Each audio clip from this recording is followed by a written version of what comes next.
Hello， 各位好，我是 Revision Lab 修整所的阿修，欢迎来到我的频道。如果你是第一次看我们影片，记得先点击下方订阅按钮，再打开旁边小铃铛，这样每次有新影片，你都会第一时间收到通知。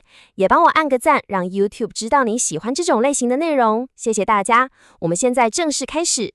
好，今天我们要来聊一个真的是从有人类文明以来，大家就在想的大哉问：神到底是从哪里来的？我们为什么会相信有神？宗教信仰的起源究竟是什么？你可能会觉得，这不是哲学家或神学家才要烦恼的问题吗？不，其实啊，早在100多年前，就有一群超有野心的人类学家，他们试图用最锋利的科学解剖刀来化开宗教这个可以说是人类心灵最神秘、最核心的谜团。在我们深入之前，我们先来玩一个思想实验。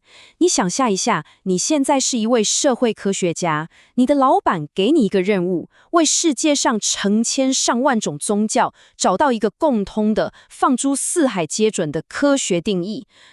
这范围可大了，从大家熟悉的基督教、伊斯兰教、佛教，一路到可能亚马逊雨林深处某个从来没跟外界接触过的部落，他们对着石头或大树的崇拜，你全部都要能解释。你该从哪里开始？是不是光想头就痛了？你现在感受到的这种无力感，其实就跟100多年前那些社会科学的开山祖师爷们面对的困境一模一样。他们要找的不是哪个宗教比较真、比较好，而是所有宗教背后那个共通的 DNA。这简直比大海捞针还难。好的，让我们进入今天的第一个部分，宗教的科学。我们要先了解一下当时的时代氛围。在19世纪，当时整个欧洲的学术圈，你想想看就有点像现在的 Silicon Valley， 大家都很 high， 觉得科学这个新工具是万能的。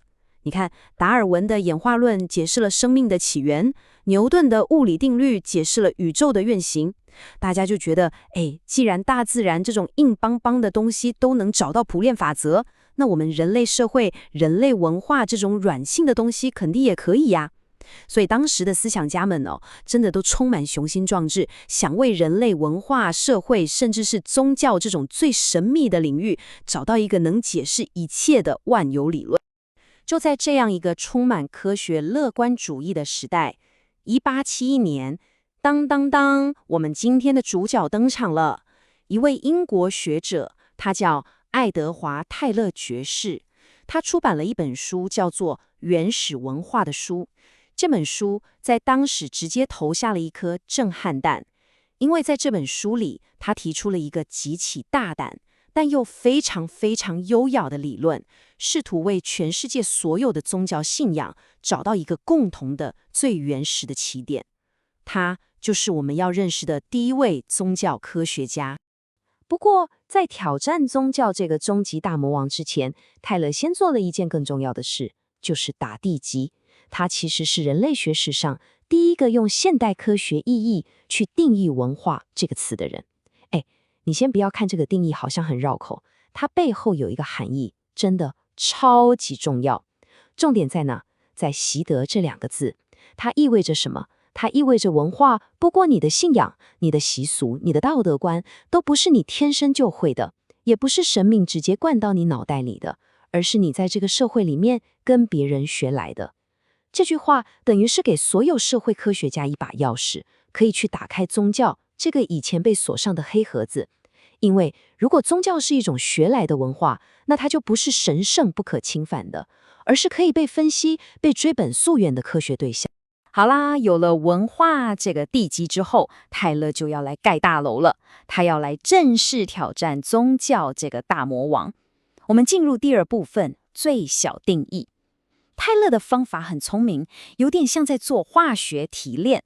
他想把宗教外面那些离离扣扣的东西，像是仪式啊、教堂啊、经文啊、道德规范啊，全部都滤掉、剥掉，看看最后剩下的那个最纯、最核心的结晶到底是什么。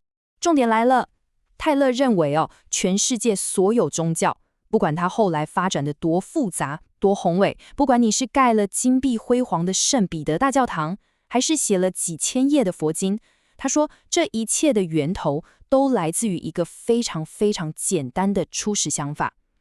就像一棵几百公尺高的神木，尽管枝叶繁茂，但它最初也只是一颗小到你几乎看不见的种子。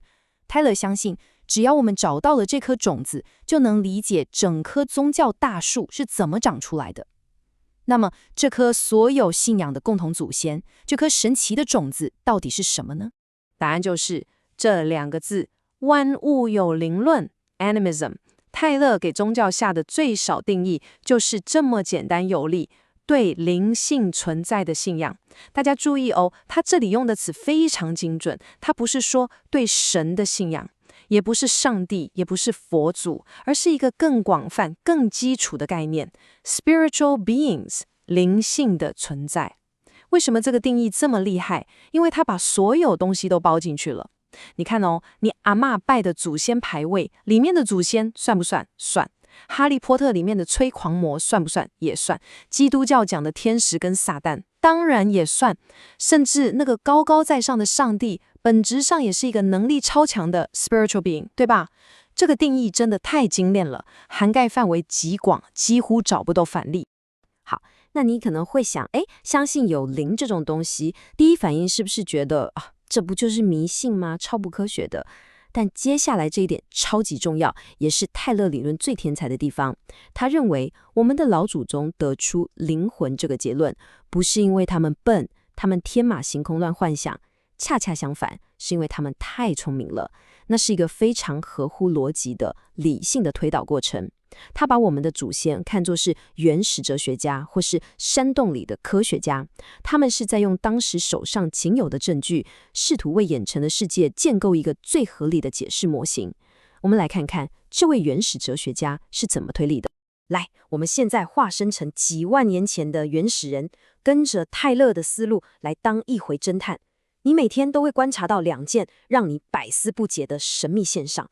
第一是生命之谜，你看着你的部落伙伴，昨天还跟你一起打猎说笑，今天他就倒在那，身体明明都还在啊，眼睛鼻子都没少，但就是不动了，没有气息了。那股让他活着的东西跑去哪了？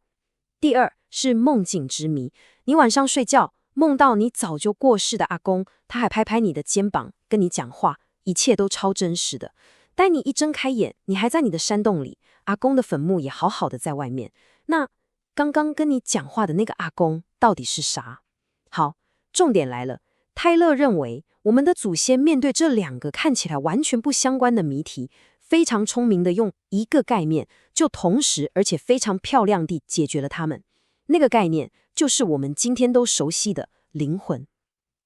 这就像物理学家追求的统一理论一样，用一个简单的原则解释多种现象，这本身就是一个极具智慧的飞跃。Tyler 又把它拆得更细，他说这个灵魂其实是2个概念的合体包，一个是生命力，这比较好懂，就有点像手机的电量，驱动你身体活动、思考、感觉的能量。电量没了，人就挂了，手机就变砖块了。另一个叫做幻影。这个比较抽象，你可以把它想象成是你的第2个我，会是你的网络分身，你的 avatar。这个分身可以在你睡着的时候脱离你的身体，跑到很远的地方，出现在别人的梦里，甚至在你死后，它还会继续存在，变成我们说的鬼魂。我们的祖先就把这2个东西赋予生命的能量和能在梦中游荡的影像合二为一，创造出了灵魂这个超强大的解释工具。它既能解释为什么人会死，也能解释为什么会有梦。你看是不是一个非常聪明、非常有解释力的理论发明？好，当我们的祖先发明了灵魂这个超好用的 App 之后，你想他们会只用在自己身上吗？当然不，他们开始把它安装到所有东西上。我们继续看下去，这个概念是怎么从人身上一步步扩散到整个宇宙的？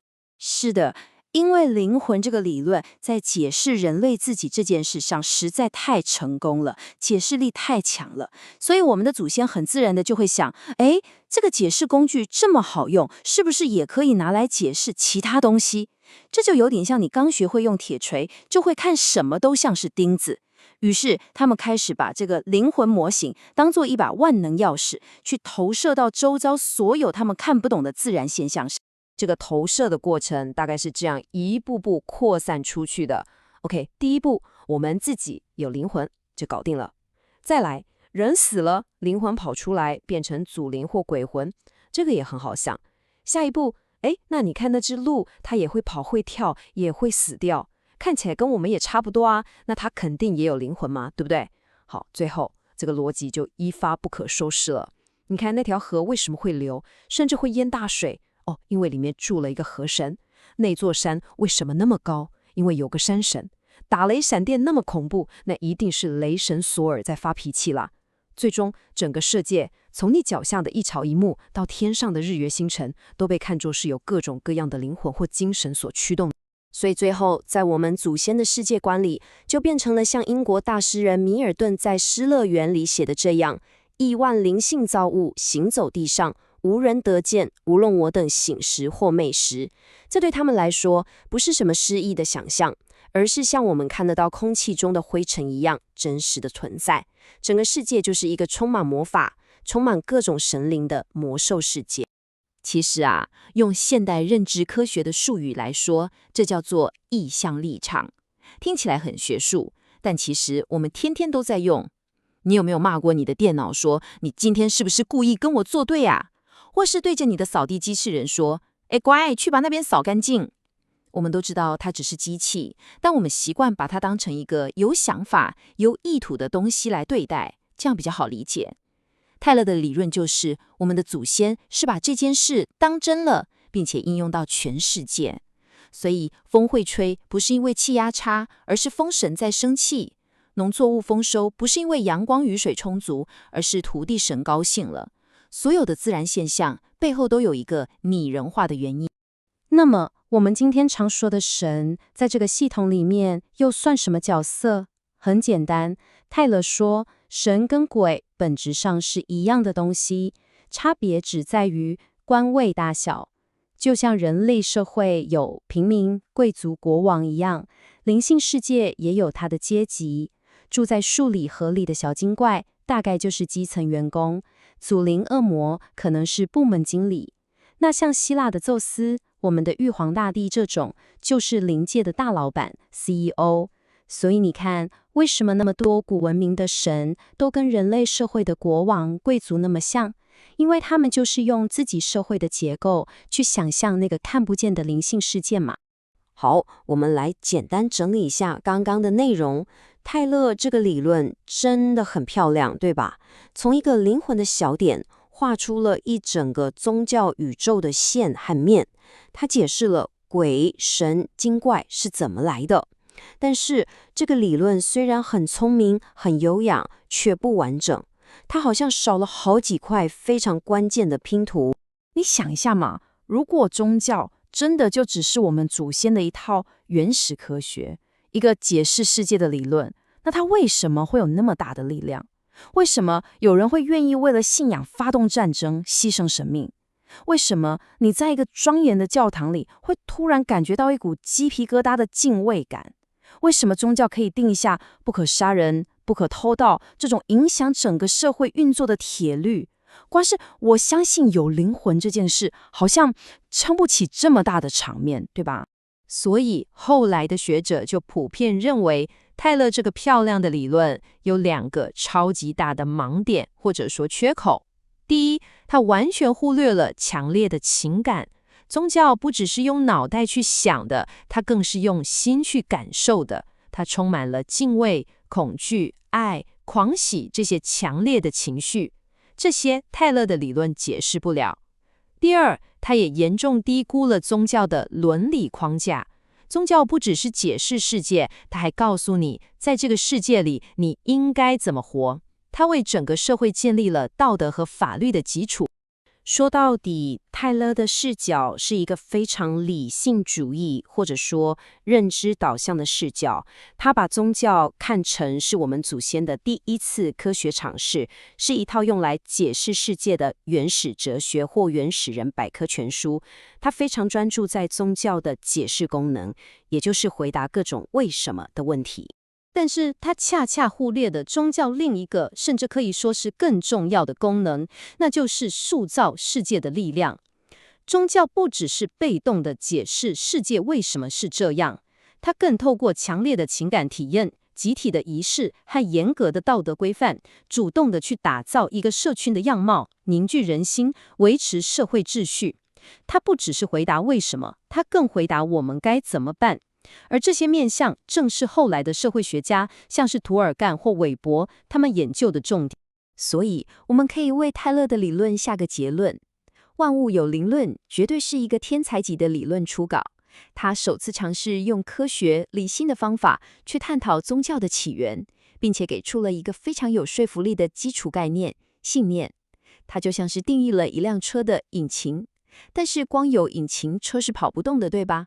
它还需要燃料，还需要传动系统。泰勒的理论恰恰就缺少了对宗教动力来源的解释，也就是情感、社群、仪式这些真正让宗教这台车跑起来的燃料。这就为我们留下了一个非常有趣的问题，也为后来的宗教研究指明了方向。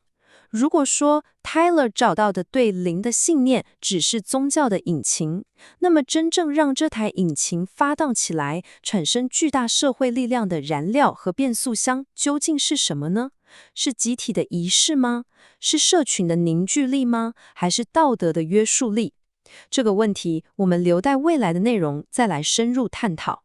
好，总结一下今天的重点。我们透过人类学家 Tyler 的视角，探讨了宗教起源的一种科学解释。第一，宗教是文化的一部分，可以用科学方法来研究。第二，宗教的最小定义就是万物有灵论，也就是对灵性存在的信仰。第三，灵魂这个概念是早期人类为了解释生命和梦境这两大谜题而进行的理性推论。第四，这个灵魂理论被投射到整个世界，形成了万物皆有灵的世界观。最后，我们也看到这个理论的局限，它虽然解释了信念的起源，却忽略了宗教中同样重要的情感和伦理面向。今天的内容就到这边，如果你觉得这集有帮助，记得马上点赞加订阅加开启小铃铛，我们正在冲订阅，需要你的支持。我是阿修，我们下次见，拜拜。